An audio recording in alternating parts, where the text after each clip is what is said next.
games, istirahat, pesan dan kesan, gerak dan lagu, dokumentasi, ramah tamah atau makan bersama, doa penutup dan sayonara. Selanjutnya kegiatan kita pada hari ini kita awali dengan doa. Mungkin ada teman-teman yang ingin memimpin doa kita pada hari ini. Selamat pagi Tuhan. Terima kasih. Tema kita pada hari ini adalah hati muda iman membara, yang bertujuan untuk mendorong anak muda untuk memiliki semangat hidup yang membara dan penuh komitmen dalam menjalani kehidupan sesuai dengan nilai-nilai iman. Rekolesi ini menjadi kesempatan bagi kita untuk mendekatkan diri kepada Tuhan, menemukan kembali semangat dan komitmen, menjalani persaudaraan yang erat, dan menyiapkan diri untuk menjadi pribadi yang lebih baik. Sekarang kita masuk pada sesi pertama, yaitu pemaparan materi yang akan dijelaskan oleh Pimina Kanigas dan Priscilia Flora Merabaku Pesa. Saya persilakan. Jadi di sini saya akan menyampaikan tema kita pada hari ini, yaitu hati muda iman membara. Apakah ada yang tahu dari pengertian hati muda iman membara ini? Jadi hati muda iman membara, kita ini kan semuanya kan orang-orang muda. Jadi iman kita kepada Tuhan Yesus itu harus membara. Jangan hanya kita muda tapi iman kita tuh cute gitu. Hati muda iman membara adalah ungkapan yang menggambarkan semangat keimanan yang kuat dan berkobar-kobar dalam jiwa anak muda. Kalimat ini seringkali kita dengar di kawasan anak muda, bahwa kita harus selalu membara, kita harus selalu semangat. Kita harus tetap semangat, kita harus membakar jiwa muda kita agar kita sukses ke depannya semua. Kan? Sukses nggak? Mau sukses nggak kita semua nih? Mau! Menumbuhkan semangat dalam diri kita untuk suatu proses yang berkelanjutan dan membutuhkan komitmen, serta menunjukkan semangat dan dedikasi yang kuat dalam menjalani iman Kristiani. Kak, jangan nulis Kak. Jadi, ada yang tahu apa itu arti dedikasi? Tahu enggak? Dedikasi. Baik, teman-teman, dapat kita lihat di sini hati muda iman membara di sini, yaitu bukanlah sesuatu yang diwariskan, tetapi melainkan sesuatu yang dapat kita bangun dari, seperti yang Kak Flora jelaskan tadi, yaitu melalui pengalaman pribadi, juga suatu inspirasi dari orang lain. Misalnya, kita dapat melihat dari pengalaman pribadi kita dapat melihat orang lain atau teman-teman di sekitar kita. Kita dapat melihat pengalaman mereka, oh ini teman saya ini sangat kayak, misalnya dia ikut kegiatan aktif di gereja, aktif, terus ikut kegiatan rohani pun aktif, dalam kegiatan apapun yang positif yang mereka lakukan itu aktif. Oh berarti teman saya ini dapat menginspirasi kita, teman kita ini dapat menginspirasi kita sendiri untuk dapat ikut terlibat aktif dalam kegiatan rohani. Kita dapat melihat bahwa teman, misalnya kan kita mempunyai teman, kalau saya teman kita ini mempunyai sesuatu keinginan untuk berbuat baik, untuk selalu ikut dalam kegiatan rohani, berarti kita dapat mengikuti teladan teman-teman kita yang seperti itu. Jadi, jika kita memiliki hati muda, iman membara, maka kita harus memupuk iman kita agar kita selalu ikut terlibat aktif dalam rohani.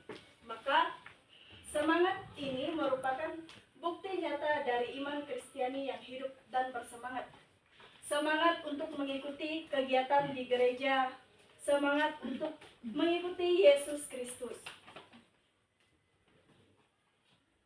Baik, dapat kita lihat dari di sini kami mengutip dari bacaan kitab suci, yaitu dari Injil Matius bab 19 ayat 21, di mana di situ dikatakan bahwa Yesus berkata kepadanya, "Jika engkau ingin sempurna, pergilah, jualah segala milikmu dan berikanlah kepada orang miskin, maka engkau akan mempunyai harta di surga. Kemudian datanglah dan ikutlah aku."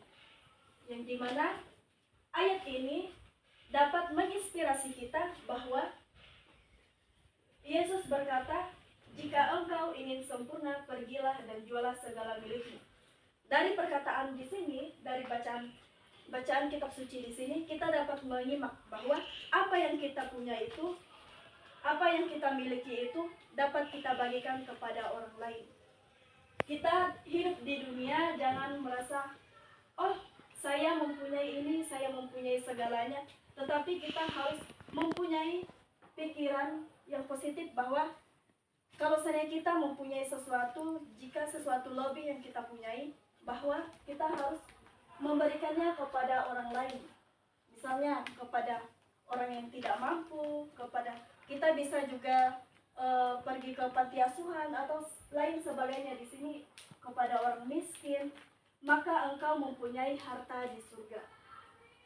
Ayat ini juga menunjukkan suatu panggilan untuk kita melepaskan segala sesuatu yang menghalangi kita untuk mengikuti Tuhan dengan penuh semangat. Semangat untuk mencerminkan hati muda iman membara yang bersedia menyerahkan segala sesuatu yang kita miliki untuk menjalani iman dengan penuh dedikasi. Nah, teman-teman, hati muda iman membara, kenapa kami mengambil judul ini? Karena hati muda iman membara ini dapat mendorong kita sebagai kaum muda untuk memiliki iman yang kuat, bersemangat, dan juga terwujud dalam kehidupan kita sehari-hari. Ini dapat kita lakukan dalam kehidupan kita sehari-hari. Iman yang kuat akan menjadi fondasi bagi kita, terutama sebagai kita di sini sebagai calon katekis. Maka hati kita, ketika kita memiliki hati yang membara, iman yang membara, maka kita akan memiliki suatu fondasi bagi kita sendiri, bagi mereka dalam menghadapi suatu tantangan yang ada di dalam hidup kita untuk mencapai suatu tujuan yang mulia.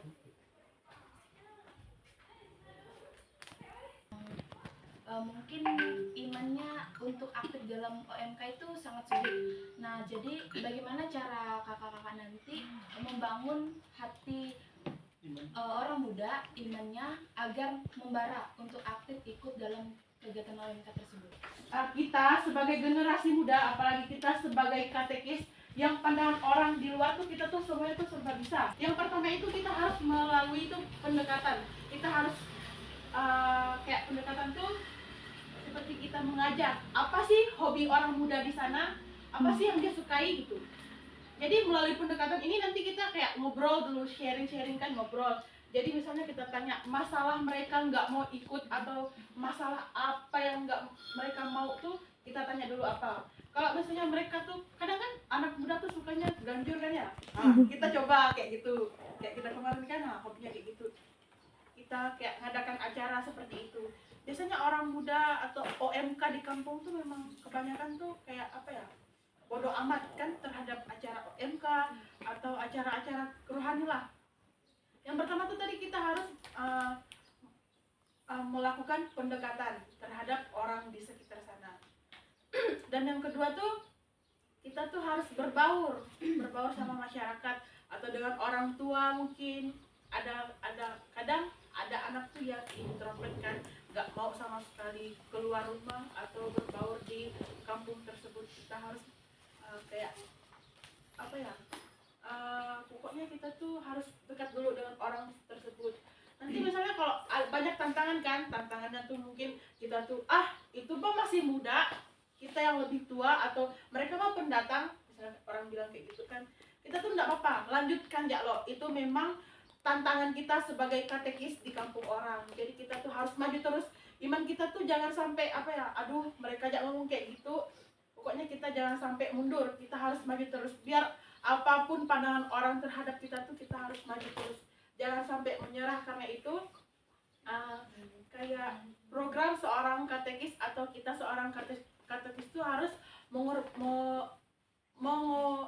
menyuarakan atau menggaungkan kembali iman Kristiani.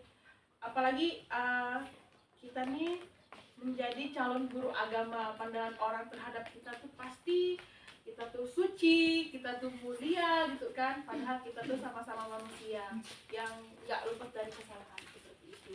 Apakah sudah jelas atau mungkin bisa ditambahkan lagi?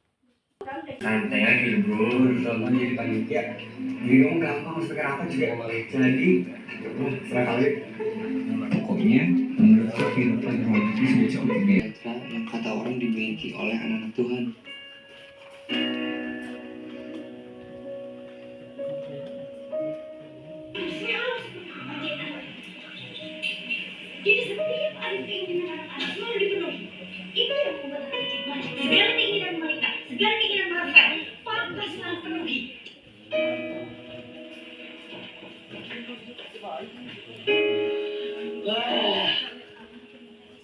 Kenapa keluarga Kristen lain bisa terlihat begitu harmonis dan bahagia, sedangkan keluargaku, kata-kata kasar sudah terbiasa kudengar di rumah, terbiasa juga kuucapkan sehari-hari.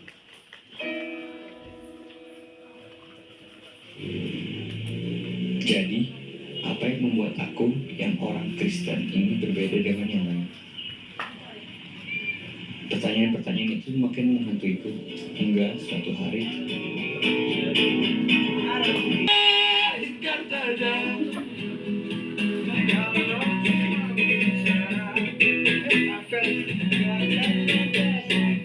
Kristen jangan cuma wacana, harus ada buahnya.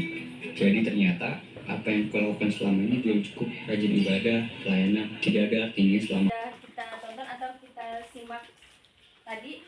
Jadi gimana menurut pendapat teman-teman setelah menonton video tersebut? Apakah teman-teman pernah merasakan posisi tersebut atau pernah memiliki pengalaman dalam seperti cerita di video tersebut? Jadi teman-teman bisa sharing atau menceritakan tentang video tersebut dalam secara singkat saja, nggak apa-apa. Tapi teman-teman bisa jelaskan video tersebut gimana ya? Tetapi saya tetap saja mempunyai masalah meskipun bukan dalam keluarga. Banyak masalah yang bakal kita hadapi. Ternyata saya dekat dengan Tuhan, saya mempunyai kehidupan rohani di dalam diri saya. Itu ternyata tidak cukup untuk saya. Tetap aja saya mempunyai masalah.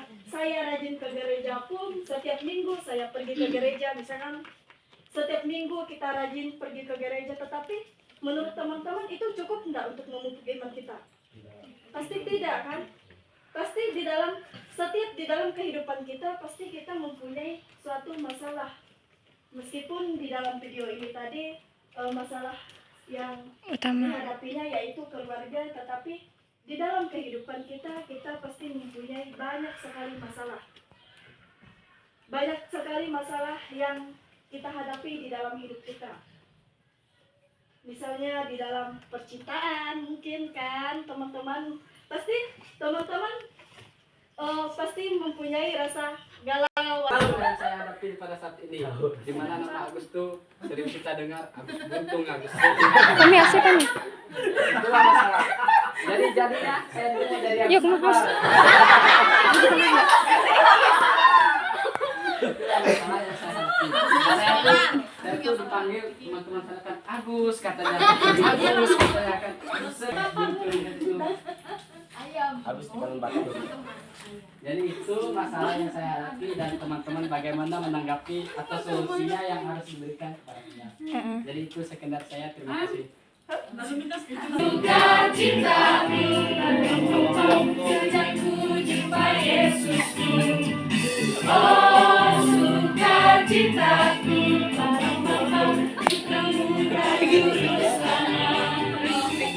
Dia mengasihi aku bahkan mati dariku. Sukacitaku kini penuh. Padanya aku berserah, padanya aku berserah. Ia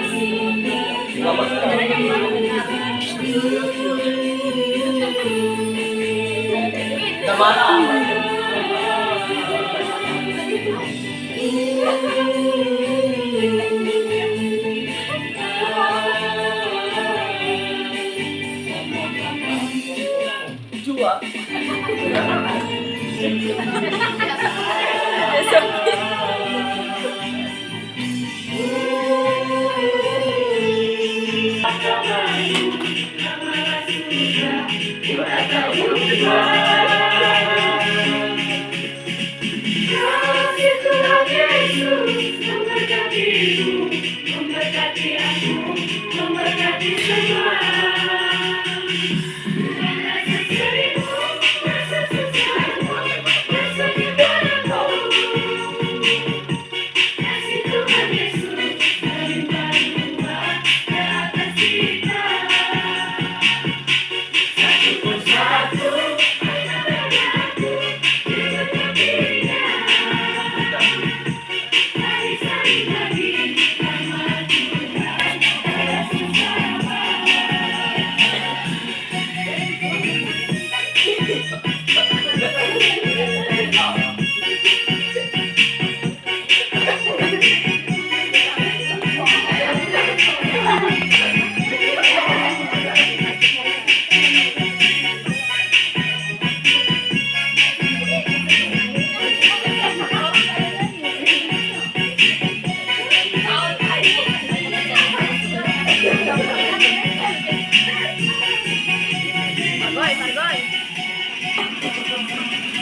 Sini kami, aku lagi hidupnya.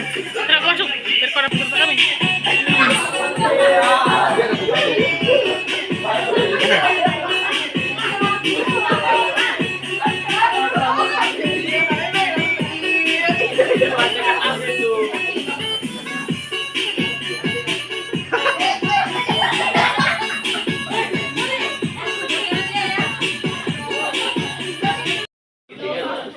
Berantai. Oh, gini lah. Yang penting dari depan. Iya, tiga gini.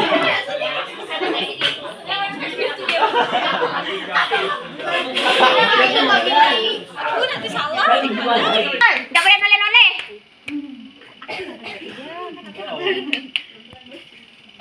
Kalau salah ada hukumannya.